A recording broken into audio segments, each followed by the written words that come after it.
Hello YouTube, 87 Ricer here. So I'm gonna take you down a few, I'm gonna take you down this gravel road. This is a gravel road I have been down several times. I've taken you all on my videos.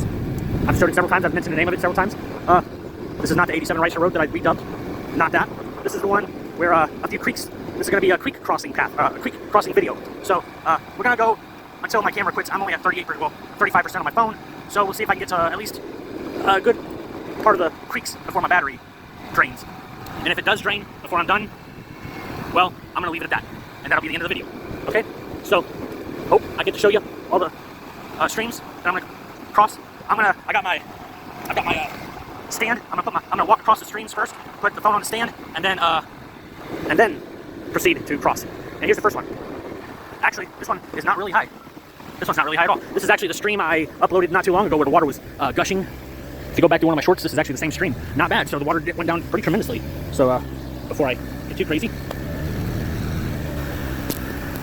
I'm gonna soak my feet. That was easy. I honestly could have made it through here the last time, which I was really tempted to, but I didn't. I went midway into it, just midway, and you know, I stopped it right there because I didn't want to happen to lose traction and tip over, you know, maybe send it into the deep water, so I just didn't. But I could have went through it easily. That was the first creek. So this is usually a second one right here, but this water's down pretty little. No water coming through here this time. So that was one stream. The next stream is a little ways up. There's I want to say 5, maybe 6 streams to cross, but yeah, 1, 2, 3, at least 6 streams. 6. Squirrel. I'm gonna fast forward this video so it's not so boring at normal pace. But if you want to watch it at normal pace, I will post the regular version, which is this one, and then the speedy. Actually, you know what? I'm not even gonna post the regular version. I'm just gonna post the speedy version. From now on, my videos, while I'm talking, I'm just gonna speed it up because regardless of how fast I may talk and go, I'm only gonna be doing the same speed limit, just much faster.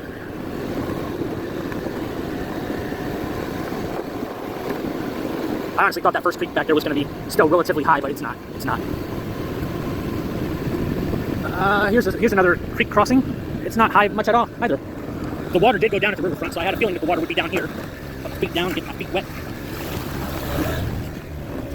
Crystal clear. Crystal clear. Crystal clear water. Beautiful. Feet are wet. Feels good. Feels really, really good.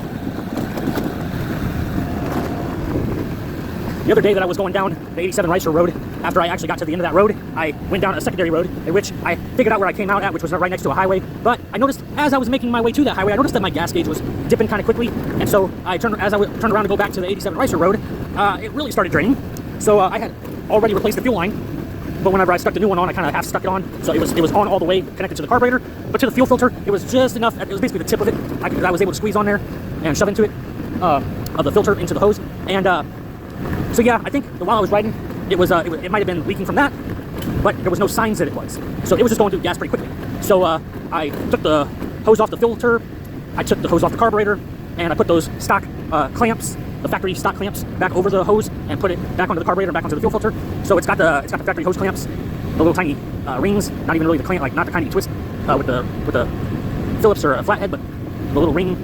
Got it on there, so that gives it more strength, staying tight to the deal. And I pushed the fuel filter into the hose all the way up to like the point where it's actually, you know, it's fully connected, not just the tip.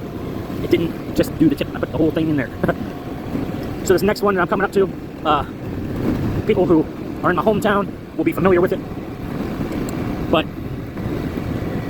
it's a pretty awesome spot to go and check out. So I know of a person that used to have a 1988, 89, maybe it was an 86. It definitely wasn't an 87, but he had a Toyota Supra, and he came down this road, and this creek that I'm going to take you to, you know, it gets bladed, so it's never the same depth.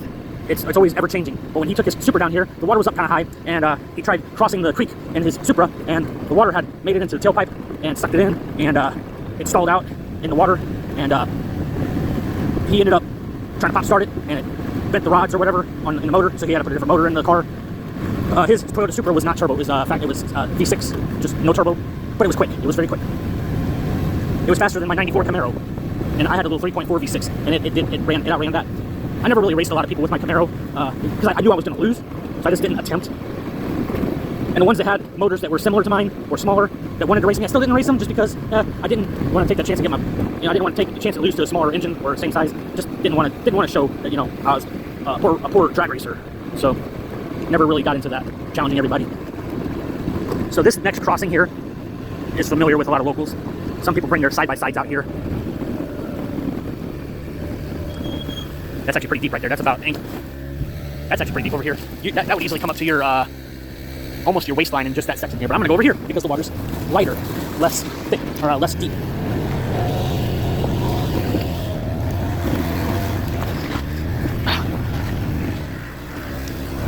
The rocky terrain is very stuck. Loose gravel.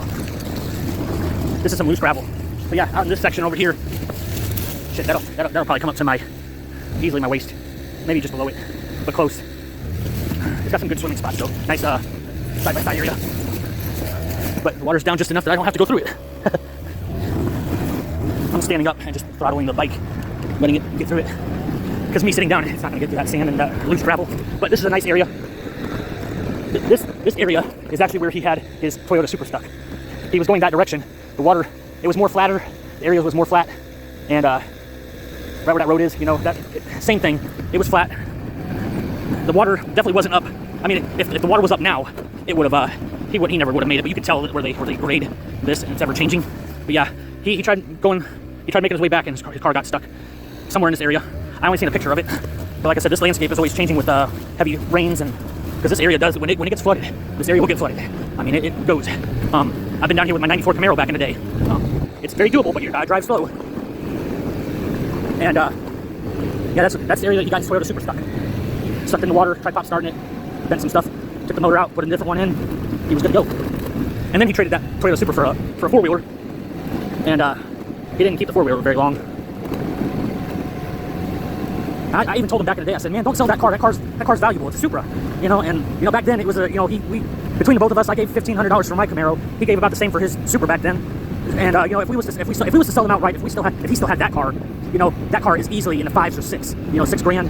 And it may not have been the best looking, but it was a drivable, functional Toyota Supra, which therefore, easily $5-6,000 in the condition it was in.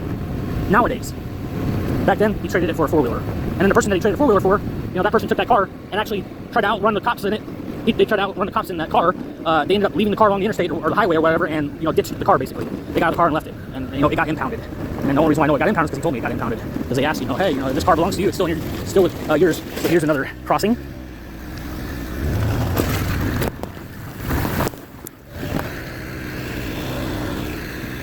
I made it through pretty easy.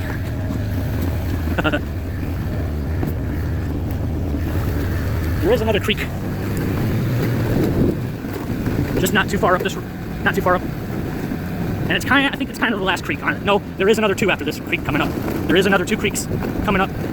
The other 2 are probably, well, the last one is probably just as shallow as the last 2 slabs that I went through. So I didn't even have to get off and put the camera down for you all to watch me cross the water. But I'm going to. Here's the other creek. So when I had my daughter with me the other day, all this water, the water was literally up to here. It was literally right at this area, and we were on the other side. This is honestly the last creek crossing before the last slab. So I'm going to put you on the phone on the tripod.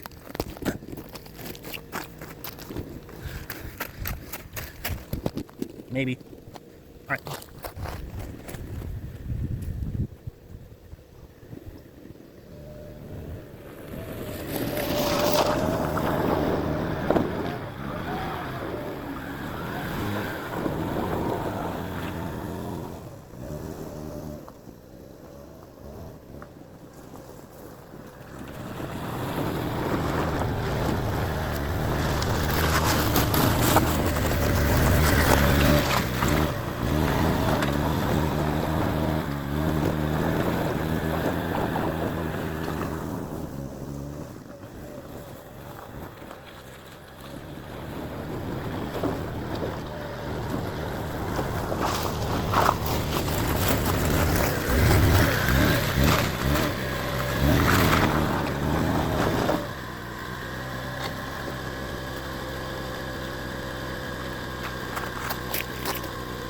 Probably didn't see too much of me playing around. Sorry about that. I thought I had a good angle there. I thought I'd be able to show you more than what you got to see. The gravel's very, very loose. So I'm not even gonna go to the next slabs. They're a little way.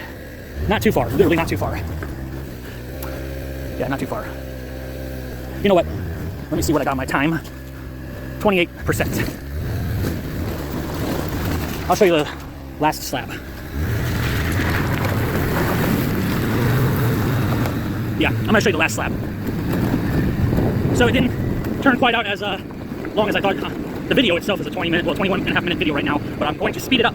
So it's gonna be less than that. It's gonna be fast. So I'm gonna zip around.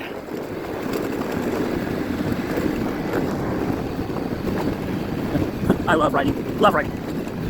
I don't say that enough on my channel. I love riding.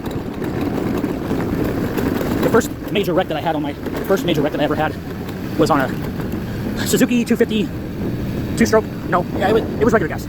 No, it was, I honestly cannot fucking remember, but it was on a Suzuki 250. They said, watch out for the power band. It's like hitting nitrous. It'll send you flying.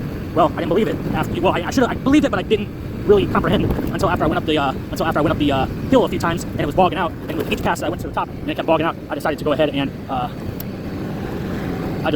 just goose it up the hill with a little bit more ass behind it. And as I was going up the hill, the front tire proceeded to lift off the ground, and I was already midway up the hill. So as the front tire was pulling a wheelie on me going up a hill, the top of it was concrete, and I sent it like Superman and flopped like a fish. I landed on my right side. My right ass cheek area was scabbed.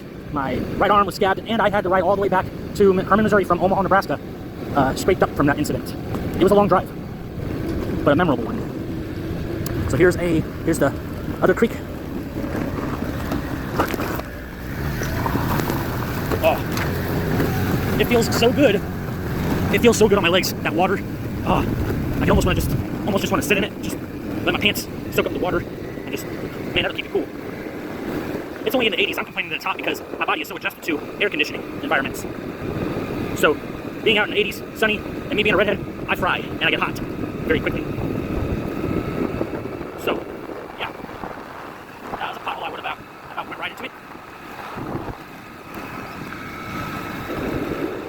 But yeah, me and my daughter, we were at that other creek that I was just playing in. When I said, you know what, let's not go through the creek. We were at that creek, and it was dumping rain. And this is the last slab I was going to take it to.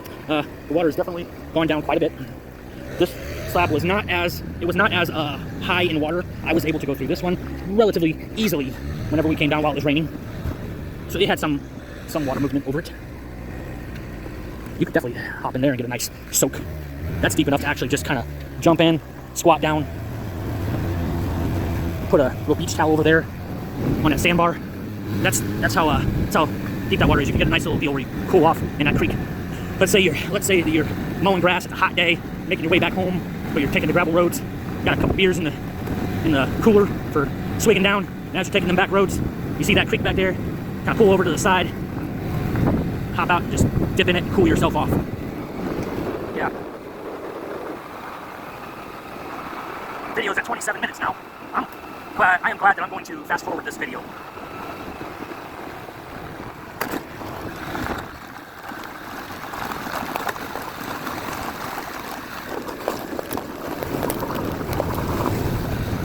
Feels great. With each pass I go by, I put my feet down, it's just instant cooling.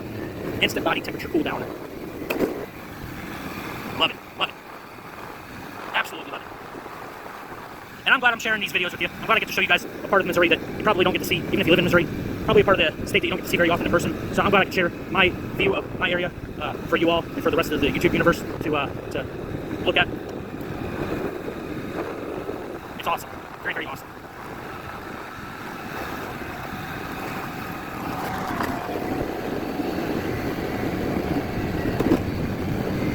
I hope when I go rewatch the video before I upload it, if I can even see that you guys were able to get a few scenes where I was going in and out of the water. I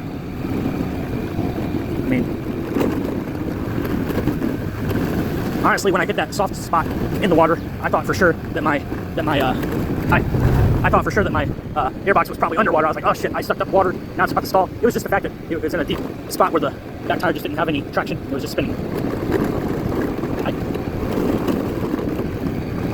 Three Rivers Electric.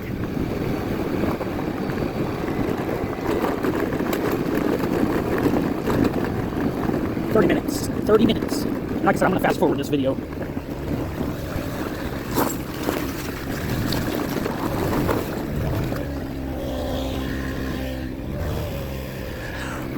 I'm 87 Ricer. Those who have should give. Peace, love, and joy. Bye.